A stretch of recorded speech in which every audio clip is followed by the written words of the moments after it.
వేదిక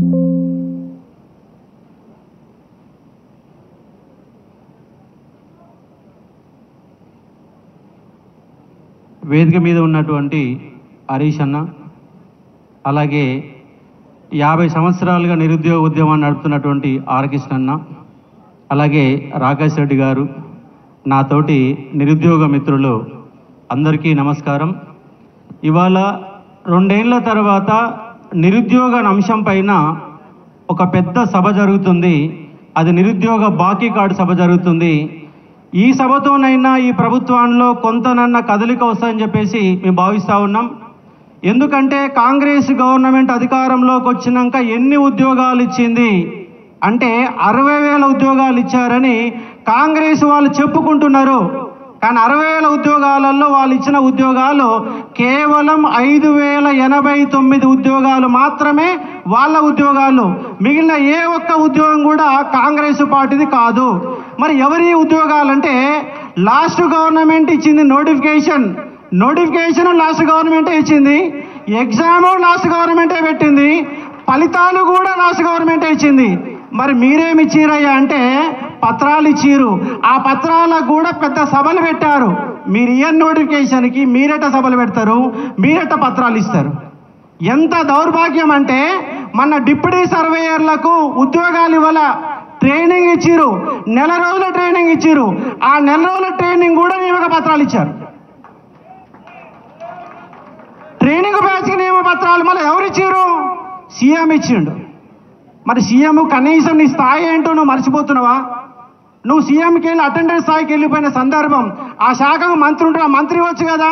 ప్రతిదానికి ముఖ్యమంత్రి చేతుల మీకు వెళ్ళే పత్రాలు ఇవ్వాలా? అంటే ముఖ్యమంత్రికి వేరే పని ఏం లేదా?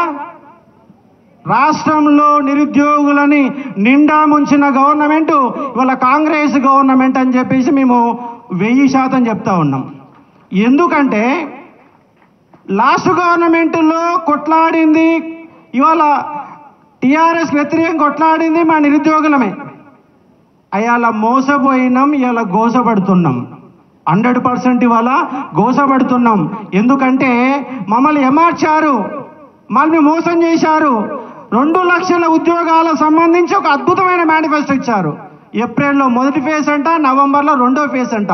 ఏ ఫేజ్లన్నీ ఎక్కడ పోయినా అర్థం కాదు. ఇప్పటిదాకా ఏ ఫేజు లేదు, ఏ నోటిఫికేషన్ లేదు. మీ ఎన్నికల మేనిఫెస్టో పోయింది.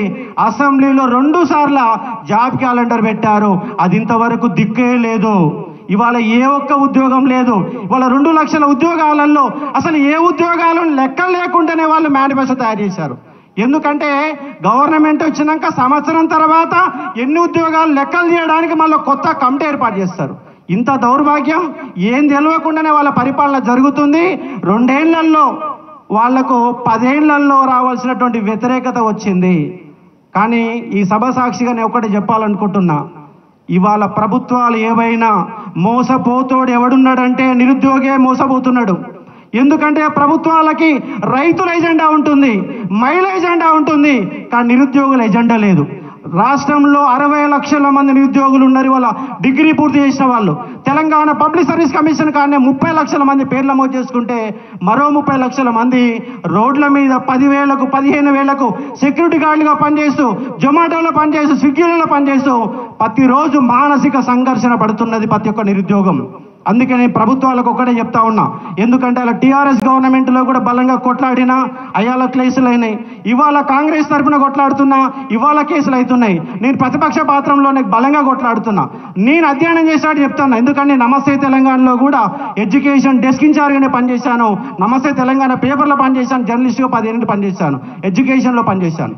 నేనేమంటున్నా అంటే ఇవాళ హైదరాబాద్ ఉంది, హైదరాబాద్లో నా తెలంగాణ బిడ్డ లేడు. ఇవాళ హైదరాబాద్లో తెలంగాణ బిడ్డ లేడు.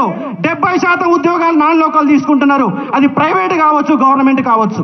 ఇవాళ టీఆర్ఎస్ పార్టీ తీసుకొచ్చినటువంటి 95%, 5%, 95%, 5% రిజర్వేషన్ విధానం, స్థానిక విధానం కొంత లాభం జరిగింది, ఎక్కువ నష్టం జరిగింది. కొంత లాభం జరిగింది, ఎక్కువ నష్టం జరిగింది.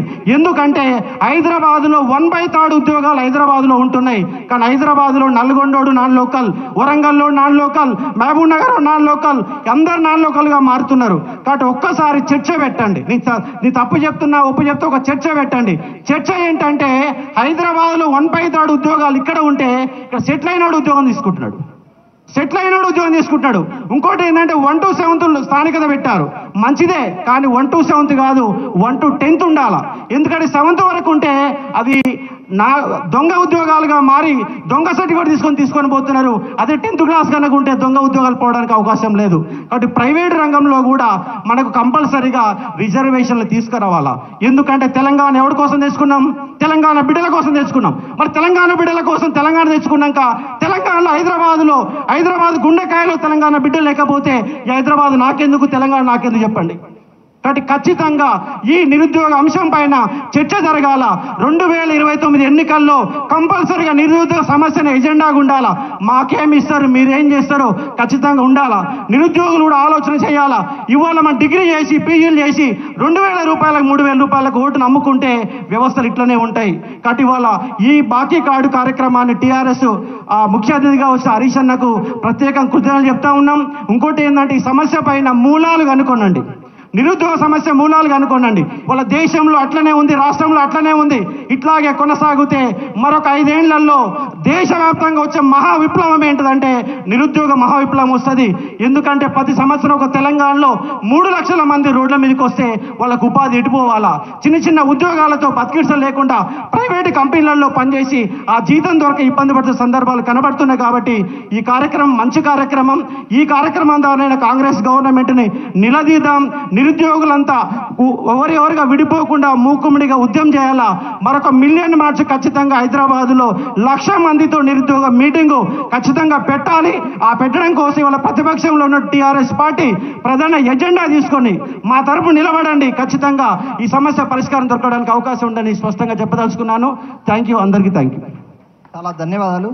నెక్స్ట్ ఇంద్రానాయక్ గారిని మాట్లాడడానికి ఆహ్వానిస్తున్నాం. సమయాభావం తక్కువ ఉన్నందున దయచేసి చెప్పాల్సిన విషయాన్ని